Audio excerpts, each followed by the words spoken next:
Hi hello నమస్తే, నేను doctor శ్వేత, ఎండి ఆయుర్వేద, శ్రేష్ఠ ayurvedic hospital. ఈరోజు నేను ఒక మంచి ఫుడ్ ఐటమ్ ఎక్స్ప్లెయిన్ చేస్తాను. దీంట్లో ఇది rich in iron, calcium, magnesium, phosphorus and దీంట్లో కూడా రైబోఫ్లావిన్, థైమిన్ అండ్ నియాసిన్ ఇలాంటి విటమిన్స్ కూడా అవైలబిలిటీ ఉంటుంది. అండ్ ఇది చాలా ఈజీ టు డైజెస్ట్. ఎవరైతే కనుక వెయిట్ లాస్ అవ్వాలనుకుంటున్నారో వాళ్ళకు కూడా ఇది చాలా ఉపయోగపడుతుంది. అండ్ ఆయుర్వేదిక్లో ఇది చాలా చాలా కాన్సెప్ట్స్లో ఎక్స్ప్లెయిన్ చేయడం జరిగింది, చాలా కాంటెక్స్లో.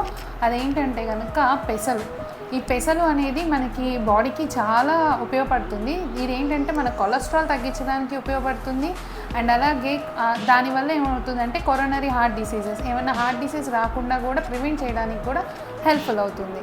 And at the same time దీంట్లో స్కావెంజింగ్ యాక్టివిటీ ఉండడం వల్ల, స్కావెంజింగ్ యాక్టివిటీ ఉండడం వల్ల క్యాన్సర్ అవి రావడానికి కూడా ప్రివెంట్ చేస్తుంది.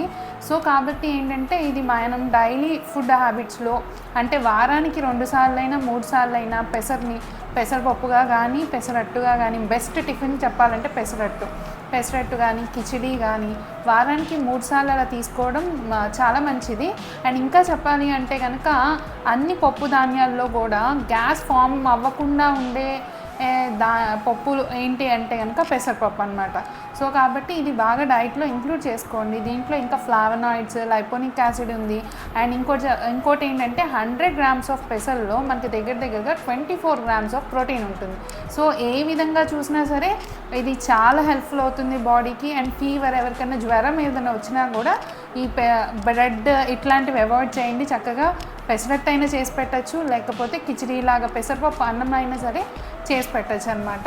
సో ఇది ఇంక్లూడ్ చేసుకుంటే వెయిట్ లాస్లో ఉపయోగపడుతుంది, క్యాన్సర్ రాకుండా ఉపయోగపడుతుంది, కొరోనరీ హార్ట్ డిసీజెస్ లేకుండా, and easy to digest, gas problems ఏం రావు. అండ్ ఇంకా ఆయుర్వేదిక్లో ఇది పిత్తహరం అంటే బాడీలో హీట్ని కూడా తగ్గిస్తుంది అనమాట. సో కాబట్టి పెసల్ని డైట్లో వారానికి 3 సార్లైనా ఇంక్లూడ్ చేసుకోండి. అందరూ హెల్తీగా ఉండండి, హ్యాపీగా ఉండండి. నమస్తే.